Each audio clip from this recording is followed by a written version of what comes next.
好，各位买家好，我是董爱买。这期视频来聊一聊未来的第三品牌萤火虫。一直以来呢，我都是不去考虑任何小车的，因为在我的固有印象中呢，小车意味着不安全，意味着自己是别人的溃散区。高度在乎安全的我，你们知道我是1T9车主，购买1T9非常让我心动的一个理由是这车有绝佳的安全性。我是不可能去选择小车的。但是萤火虫的出现，从它第一次出现的时候就让我感到很震惊，在这么一台小车上，蔚来直接给它上了9个气囊。对，而且呢是全球统一的安全标准。要知道小车的安全很难做，一旦你把气囊这些硬性很贵的东西上去，这台车就便宜不了。但便宜不了一直都不是我纠结的问题啊，所以呢这台小车也就进入了我的视线。在上一期视频中，我给大家展示了蔚来萤火虫在只放倒后排的情况下，可以直接扔进去一台公路车。说实话，第一次我把公路车这么摆进去的时候，我跟屏幕前的各位一样，也是非常震惊的。所以这台小车就真的值得来深入的聊一聊了，蔚来是如何在4003毫米这样一个小小的尺寸中做到了安全，做到了大空间，做到了巧思、灵动与信赖。首先我想说一说信赖，前面我已经说了，小车在很多车上都意味着这是别人的溃散区，但是萤火虫不是这样。萤火虫呢，在整个白车身上大量应用了2000兆帕的所谓潜艇级的钢材，就是抗屈服强度很高，并且呢是整个原生要交付欧洲的车，所以它用的是全球的安全标准。萤火虫呢在发布之前，首先展示的不是车的外观，不是车的空间，不是车的智能化，而是车的安全性。他们先做了一个非常大的直播会，告诉你了这个车之前做过哪些主被动安全的测试。你看小偏置的碰撞成绩非常不错，对不对？柱碰，小车做柱碰还是很难的，因为柱碰柱子是一个相对收的比较小的一个力点。学过初中物理的我们都知道，就是一旦受力面积小，这个压强会增大，压强增大之后，对于小车来说尤其难做结构。所以柱碰，你看萤火虫的表现非常出色。还有呢，就是现在国交已经规定的刮底测试，电动车嘛，电池在底部，其实非常怕电池在刮底之后直接发生着火燃烧，所以萤火虫的这些测试都通过了。那值得一提的是，作为一台小车，它的后碰成绩，国标要求的成绩数啊，大家都知道，但是蔚来是按照美标的成绩，按照90公里每小时去做的后碰。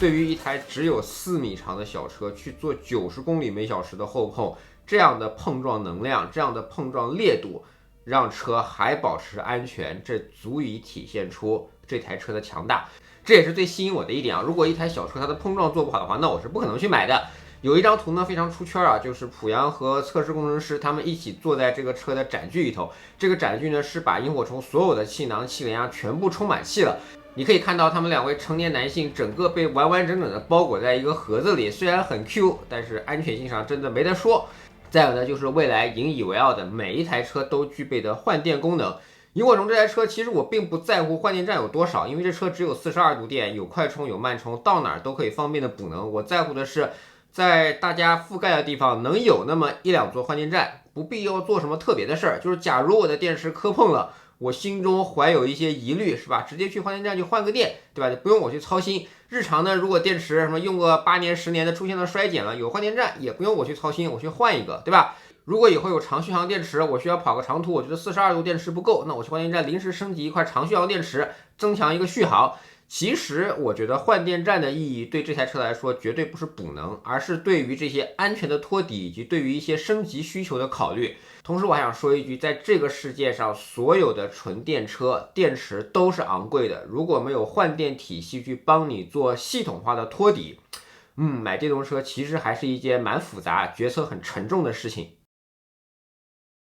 巧思方面呢，这个车有自在版本和发光版本。你看方向盘啊，不管是哪个版本，你都知道这压根儿就不是按照一个便宜车去造的氛围感。当前市面上所有的便宜车，所有的小车，他们的内饰连好看两个字都够不上，更谈不上要精致了。你去看一看这个车的配色，这就是 NIO 的高阶审美。然后呢，给我的车是一个织物座椅，这个织物座椅呢还做了额外的一些巧思啊。它的副驾驶的座椅以及后排座椅、右后排的座椅下方都是可以把坐垫掀开，下面还有一个比较大的储物空间的。这个储物空间很深啊，其实可以放不少东西。我们一直戏称说这个车要卖欧洲，对吧？欧洲动不动砸你车玻璃，萤火虫可能是少数。你的车窗玻璃都被砸了，车内的财物有可能还没有丢失的，因为大部分人可能想不到整个车的坐垫底下还能有一块收纳物品的空间吧。所以有什么敏感物品，有什么有高价值的物品，我觉得欧洲的朋友们可以考虑把它们藏在这里啊。然后这个车是吧，真皮的版本相对来说就比较遗憾，因为它要做这个座椅通风，所以这个坐垫下方如此大的一个空间就没了。所以这其实是一个2选1，车内的前后都做了一些额外的挂载点，然后用的是磁力吸附，这就给第三方店铺做一些周边提供了可能性啊。你可以去放一个水杯架，可以去放个垃圾桶。我非常喜欢官方的视频是，它在后排放了一个给狗喝水的盆子。这种尺寸的小车，对吧？灵活多变的空间，各种各样的可能性，其实是很重要的。车还有一个硕大的前备箱，你知道之前在未来的车型不提供前备箱的时候，他们就说有前备箱的车才等于技术好，没有前备箱的车技术就是烂。那萤火虫提供了一个如此大的前备箱，那些唯前备箱论的朋友们，你不去买一台吗？其实这个事儿本质上就是一个取舍原因啊。这么样的一个小车，那未来就给它做了一个单电机后驱，那前面这一块部分空出来了怎么办？那放一个很大的前备箱没问题啊。并且这个前备箱在巧思方面又做了很多设定啊。首先它的空间尺寸是足够大的，你放一个2寸的登机箱你是可以放得进去的。其次呢，这个后备箱是可以接受水冲的，底下是有排水孔的。所以呢，如果你是一个钓鱼佬，你在里面养了鱼没有问题，你把鱼拿出来之后，是吧？你的这个箱子可以拿水给它冲干净。这么小的一台车不是没有冰箱吗？假如你需要露营啊，需要偶尔办一个小的户外聚会，那怎么办？你直接在车的前备箱里头扔上冰块，把你所要冰的东西给它放进去就完事儿了呀。所以说做一个好用的前备箱，同时有着泄水的开孔位，我觉得对于这个车来说就已经做得非常好了。你说你想要前备箱不脏手，搞一个电动开合，哎呀，这个价格的车它还真做不到。对于骑行者来说，前备箱是吧，适合放你的锁鞋呀，适合放你的头盔，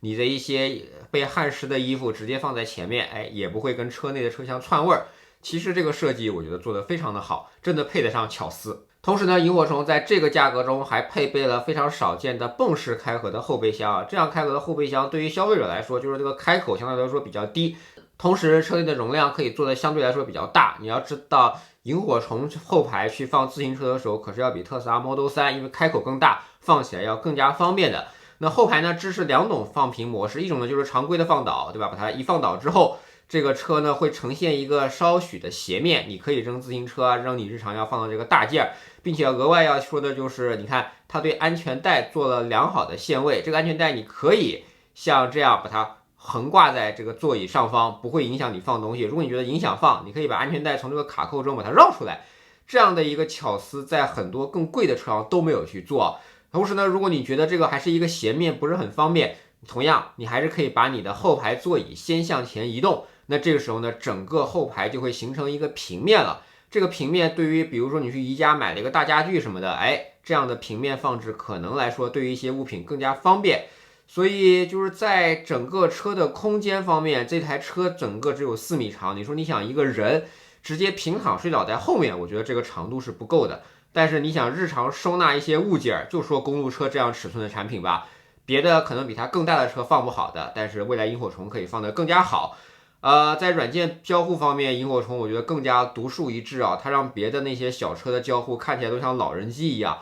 在屏幕上2块屏幕就又体现了未来的高阶审美，并且除了审美好看之外，它还真正做了巧思好用，2指去调节音量，去调节风量，在整个这个交互上是支持你去盲操的。所以对于你在日常驾驶过程中，可能你想用语音助手就用语音助手，你直接2指能快速操作的事儿就给你快速做掉了。整台车的氛围灯设计，尤其在晚上来看的时候，看起来真的不像一台10万多块钱的小车。音响呢也是支持杜比全景声的，其实声音效果挺不错，而且他们把低音做的特别强。我知道很多朋友们喜欢听一些 DJ 风的音乐，所以对低音的要求很高。萤火虫很聪明的把低音做得很强，这个其实也符合这台车的用户定位啊。你说一家公司做3个品牌，大家可能会颇有微词，但是这3个品牌怎么说也是共用了未来知道的一些 know how 跟 know why 的呀。所以相比于别的品牌的车，相比于别的那些小车，萤火虫的车机做的足够智能，萤火虫的交互做的足够便捷，萤火虫的审美做的足够高，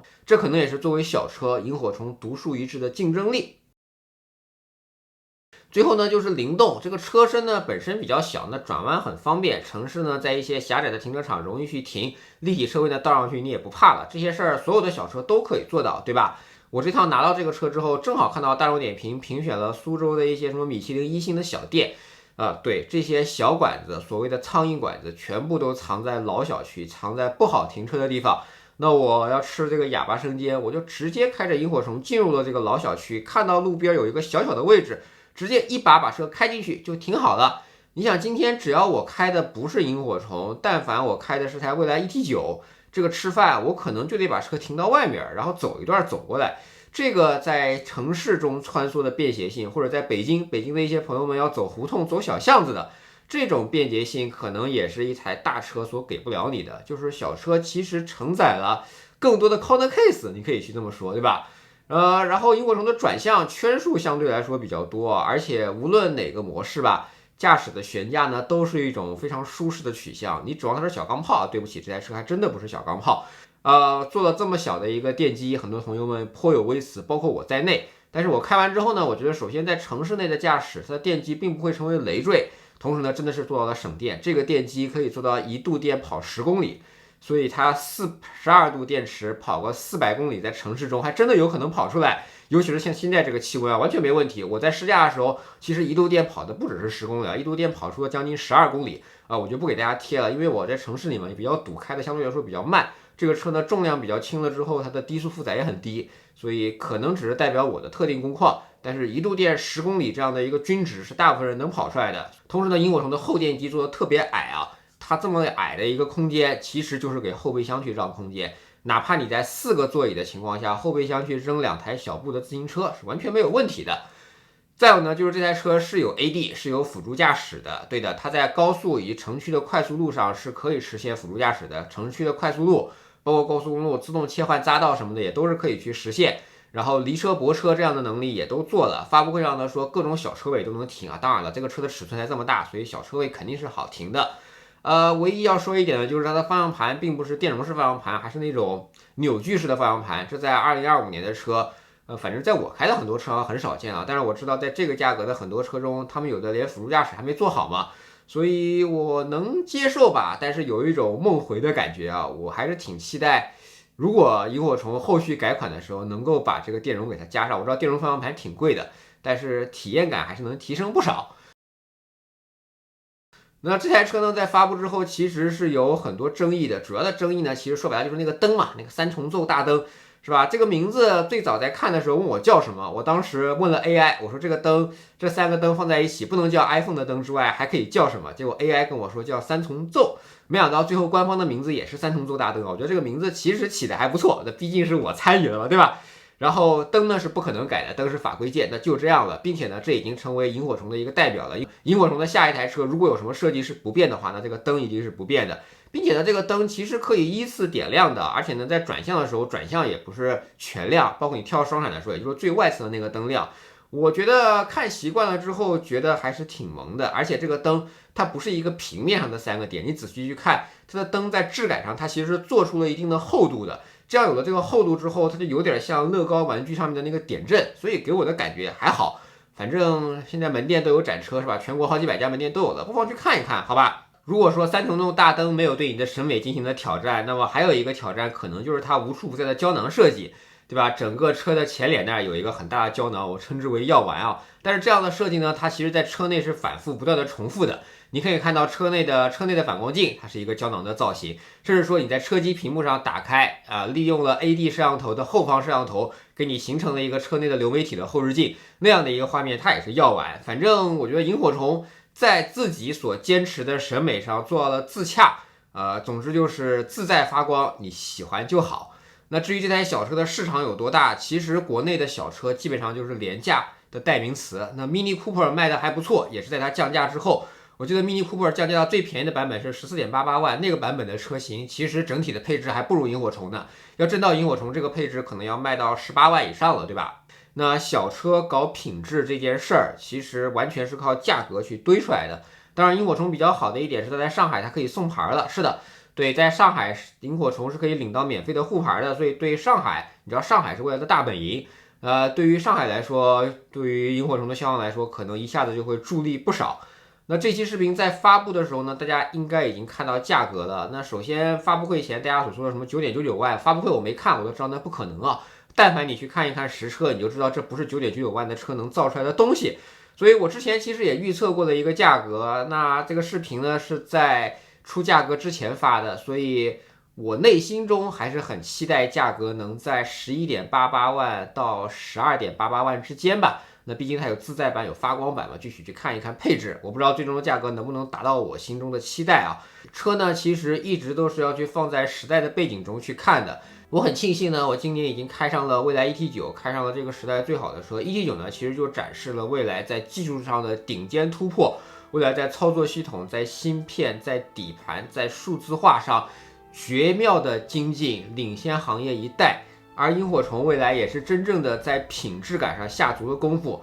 他希望能找到那一批想买一台小车，但是过去的小车不够安全、不够精致，看起来过于廉价的这帮客户们。同时，我觉得对于年轻人来说，年轻人的第一台车可能过大的马力并不是很合适。萤火虫这恰如其分的马力以及绝佳的安全性，可能会是更负责的年轻人的第一台车吧。那总之呢，小车的这个市场，每个人都在观望，可能有的人悲观，有的人乐观，有的人持稍微中性的态度。但是未来萤火虫放在时代的观点中去看，至少在中国智能电动车的时代，终于有车企愿意从10几万到80万，做到每一个价格区间都能至少有一款车去覆盖。这是它的每一款车都做到了那个价格里能提供的绝佳的安全、更好的智能化以及独树一帜的原创审美，这很不容易。抄一个东西总是容易的，有一个恰如其分的原创审美，并且坚持下去，可能也会让这个品牌收获更多的路人缘，好吗？好了，以上就是本期懂买买的视频，希望你能喜欢。如果对我视频感兴趣，不要忘记评论中订阅懂买买、买的头条、B 站、微博、YouTube 对我自己的账号。我们下期再见，拜拜。